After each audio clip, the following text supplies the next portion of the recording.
জাহান্নাম বছরে 2টা নিঃশ্বাস ছাড়ে। কয়টা নিঃশ্বাস? একটা নিঃশ্বাস গ্রীষ্মকালে যখন প্রচন্ড দাবদাহ চলে, ওইটা হচ্ছে জাহান্নামের নিঃশ্বাসের ফসল। ওই প্রভাবে পৃথিবীতে এরকম দাবদাহ চলে। এই সায়েন্স বিশ্বাস করবে? করবে না। ওর বিশ্বাসের আমার যায় আসে না। আল্লাহ পাক বলেছেন সত্য, রাসূল বলেছেন সত্য। আরেকটা হচ্ছে শীতকালে যখন প্রচন্ড ঠান্ডা, তখন শীতকালে জাহান্নামের এমন একটা জায়গা আছে যেটা কিন্তু শীতল জায়গা। জাহান্নামের পুরো জায়গাটাই কিন্তু আগুন নয়, এমন জায়গা আছে যেটা কি শীতল। ওই শীতল অংশ শ্বাস ছাড়লে এই যে পৃথিবীতে সেই শীতের একটা প্রভাব চলে আসে, প্রচন্ড ঠান্ডা শৈত্য প্রভাব চলে আসে। এটা হয়তো অনেকে বিশ্বাস করবে না, ভুল মনে করবে যে ধর্মান্ধ কথাবার্তা। হাদিসে আছে নবী সাল্লাল্লাহু আলাইহি ওয়াসাল্লাম বলেছেন, কে সত্যবাদী? এই পুরো সভ্যতার রাসূল সাল্লাল্লাহু আলাইহি ওয়াসাল্লাম। এই বিশ্বের সমস্ত মানুষ সত্যবাদী বেশি না আল্লাহর রাসূল বেশি সত্যবাদী?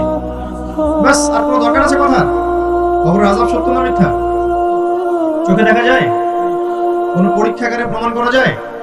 তাহলে পশ্চিমারা যে বলে পরীক্ষা নিরীক্ষা পর্যবেক্ষণ ছাড়া কোনো জ্ঞান নেওয়া যাবে না, তাহলে কি হবে?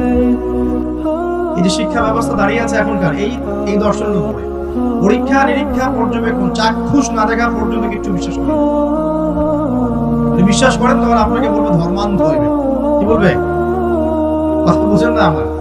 হ্যাঁ, ওদের ফিলোসফি অফ এডুকেশন, মানে আমরা বলি এটাকে এপিস্টিমোলজি, আমাদের ফিলোসফিতে বলতে এপিস্টিমোলজি মানে জ্ঞান তত্ত্ব।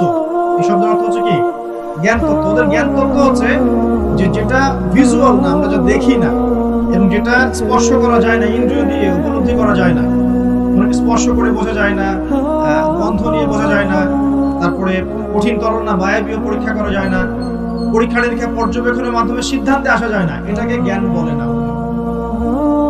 এটাকে এই সিঁড়িগুলো উত্তরানো যায় তখন সেটা জ্ঞান, ওদের দর্শনের। তাহলে এখন কবর আযাবটাকে আপনি কি করবেন? এখন কবর আযাব নাই, তাহলে এখন তো আপনাকে আল্লাহ পাকের কথায় বিশ্বাস করতে হচ্ছে না, গায়েবে বিশ্বাস করতে হচ্ছে।